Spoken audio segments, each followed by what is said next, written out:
السلام علیکم دوستانو. هغه ریکارډ چې لوبغاړی نه غواړي خو شاهد افريدي بیخي ورنږدې سوی دی. دا چې کوم ریکارډ دی ویډیو تر اخره راسره وګورئ. که په دې چینل کې نوي یاست افغان خوشحال یوټیوب چینل هم در سره سبسکرایب کړئ ترڅو زما هره نوې ویډیو تاسو ته پر وخت در ورسیږي.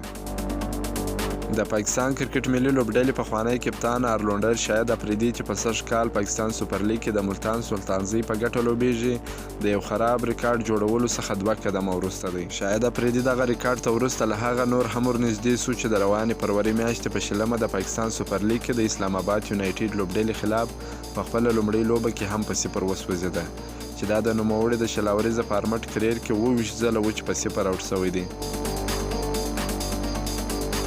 شاهد افريدي د دغه ریکارډ جوړولو لپاره د ګریس ګیل او بل پاکستاني ویکټ کیپر بیټسمین عمر اکمل سره مساوي سو. دوی درې واړه په شلاوریزه کرکټ کې 28 ځله بغیر له کومې منډې جوړولو آوټ سوي دي.